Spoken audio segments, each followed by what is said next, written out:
안녕하세요 여러분, 린입니다. 여기는 클라우드랜드 캐년 스테이트 파크예요.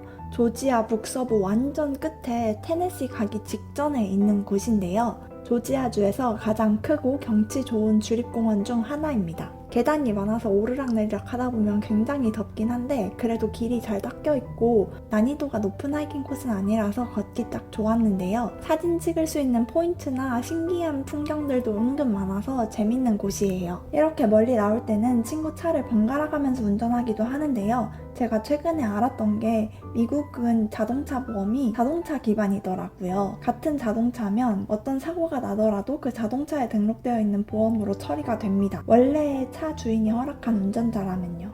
근데 한국은 보험이 운전자 기반이잖아요. 그래서 저희가 다른 사람 차를 운전하려고 하면 제 운전자 보험이 따로 있어야 되잖아요. 그게 되게 큰 차이점 같아요. 근데 여기 바닥에 이렇게 도토리가 많이 떨어져 있어요. 한국이라면 주워 가시는 분들도 있을 텐데 여기는 아무도 안 주워 갑니다. 잠깐 스타벅스에 들렸다가 밥 먹으러 갔는데 여기 스타벅스 너무 귀엽지 않나요? 미션 BBQ는 미국 전역에 있는 바베큐 체인 레스토랑인데 특별한 점이 있어요. 바로 미군, 경찰, 소방관 등 공공봉사자에 대한 리스펙이 핵심 컨셉이거든요. 안에 벽에도 군인 사진이 한가득입니다. 그에 맞게 특이한 문화도 있는데 매일 정오 12시에 전 직원이랑 손님이 일어나서 미국 국가를 듣는데요. 그리고 제가 지금까지 미국에서 BBQ집에 갔을 때는 그냥 손님과 웨이터 셰프분들 이런 느낌이었다면 여기는 굉장히 정겹더라고요. 저희가 먹고 있는데 고기를 더 만들어서 맛보라고 가져다도 주시고 아무튼 뭔가 되게 정이 가득한 느낌이라 지금도 기억에 남습니다. 미국 남부 오실 일 있으면 한번 체험해보는 거 추천해요. 근데 제가 어쩌다 보니까 옛날에 만들었던 브이로그를 요즘 최근에 다시 보게 되었는데 그때는 제가 이렇게 목소리 녹음을 하나도 따로 안 했더라고요. 생각해보니 퇴사하기 전에 한국에 있을 땐 출퇴근 때 지하철 오가면서 거기서 만들었거든요. 그래서 녹음을 할 수 있는 상황이 아니었어요. 근데 또 그 나름의 감성이 있더라고요. 여러분은 이렇게 녹음을 하는 게 더 좋은가요? 아니면 그냥 그 배경 소리를 듣는 게 더 좋은가요? 아무튼 밥 다 먹고는 주변에 반슨노브스가 있어서 구경 왔는데요. 여기 반슨노브스는 학교 옆에 있는 거랑 완전 다르더라고요. 엄청 크고 파는 것도 굉장히 다양했어요. 저는 한국에서도 아트박스나 교보문고 들어가서 구경하는 거 되게 좋아하거든요. 근데 여기 반센노브스가 딱 그런 느낌이었습니다. 보고 있으면 사고 싶은 것도 갖고 싶은 것도 너무 많은데 매번 말씀드리지만 정말 살지 말지가 고민이에요. 제가 이사를 할 수도 있고 뭔가 정착된 느낌이 아직도 있진 않아서 이게 혹시 짐이 되진 않을까? 이사를 할 때 들고 갈 만한 물건일까? 그런 것들을 자꾸 고려하게 됩니다. 보시다시피 레고 종류도 정말 다양하고 잡지도 귀여운 게 많더라고요. 사실 잡지는 읽지도 않지만 하나 사고 싶을 정도로 표지들이 너무 예뻤습니다. 결국엔 고민 하다가 디즈니 달력 하나 사긴 샀습니다. 그런데 너무 시간을 많이 끌어서 반센노버스 말고 다른 곳도 구경하고 싶었는데 시간이 없어서 급하게 바로 다음 코스로 갔습니다. 언젠가 또 놀러와서 구경할 일이 있겠죠? 라고 말하고 싶지만 테네시라서 좀 멀긴 머네요. 그렇게 저희가 열심히 달려온 곳은 테네시에서도 채라누가라는 지역에 있는 루비 폴스예요. 반드시 가이드와만 들어갈 수 있고 혼자 관람이 불가능하기 때문에 가이드 투어 시간이 있거든요. 그걸 사전에 체크하고 맞춰서 오시면 좋아요. 그나저나 폭포인데 가이드 투어가 무슨 말이고 어딜 들어가냐고요?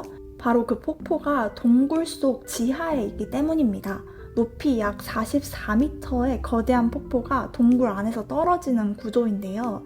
미국에서 두 번째로 가는 동굴이네요. 첫 번째는 예전에 켄터키 가는 길에 들렸던 맘모스 케이브였는데 그때 되게 재밌게 구경을 했어서 이번에도 기대가 됐습니다. 엘리베이터를 타고 빠르게 지하 약 80m까지 내려가는데 문이 투명해서 저희가 바위 속을 뚫고 내려가는 느낌이라 그것부터도 오, 잘 만들었는데 하는 인상을 받았습니다. 근데 어쨌든 지하고 동굴이니까 역시 여기서도 미국의 흔한 국립공원들처럼 인터넷이 전혀 안 되겠군 했는데 와이파이가 된다는 거예요. 그래서 너무 신기했어요. 하지만 기대를 저버리지 않고 잘 터지지 않았습니다. 처음에 이 화면 설명을 보고 본격적인 동굴 투어가 시작됐는데요. 생각보다 꽤 길어서 약간 저도 마음속으로 지루하고 있던 찰나에 앞에 있던 애기가 큰 소리로 이거 도대체 언제 끝나? 왜 이렇게 길어? 라고 얘기해서 다 같이 빵 터졌네요. 그럼 이제 들어가 볼까요?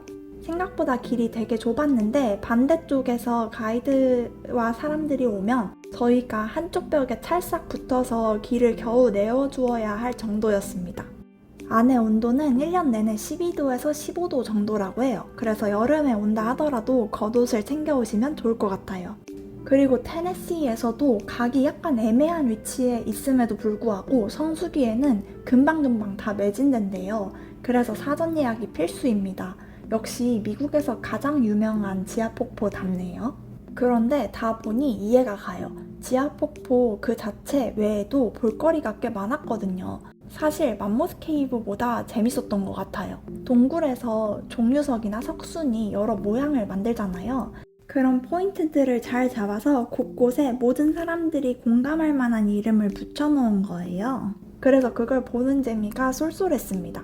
한두 곳도 아니고 모든 부분마다 이렇게 많이 이름을 붙여놓은 곳은 처음 보는 것 같아요.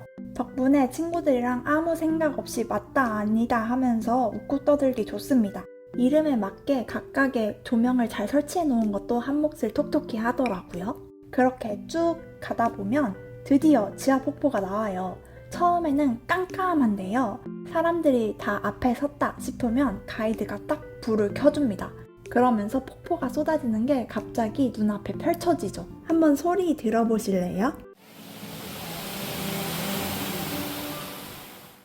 조명색도 계속 바뀌고 그에 맞는 음악도 나오고 또 이게 동굴에서 폭포가 떨어지다 보니 그 물의 울림소리가 되게 압도적이었어요. 전체 높이도 정확하게는 엠파이어 스테이트 빌딩의 약 10층 높이 정도라고 합니다.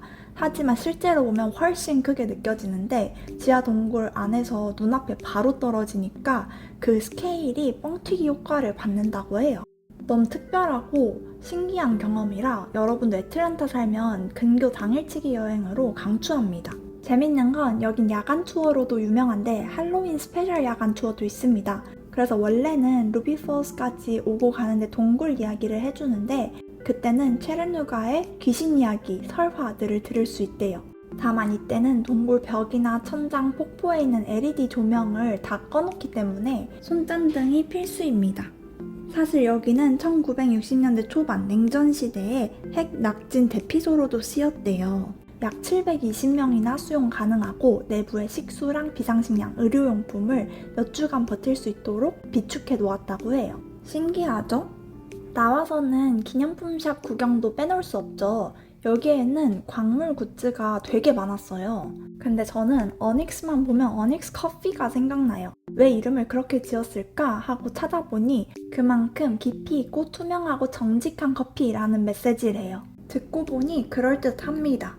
요런 돌 굿즈들은 좀 귀엽지 않나요? 사실 가격도 비싸지 않아서 진짜 살지 말지 또다시 고뇌의 시간을 가졌네요. 밖으로 나오면 바로 여기에 루비 폭포가 폴아웃 쉘터로 어떻게 쓰였는지 잘 설명되어 있어요. 석회암산이라 방사선 차단도 가능하고 지하 깊숙이 있는 데다가 온도도 일정하니 완전 자연 방공호 같은 곳이었던 거죠. 여기 올라오면 바로 앞에 테네시 강도 보이고 풍경이 아주 좋습니다. 아무튼 이제 저녁이 다 되었네요. 그럼 당일치기 여행 끝!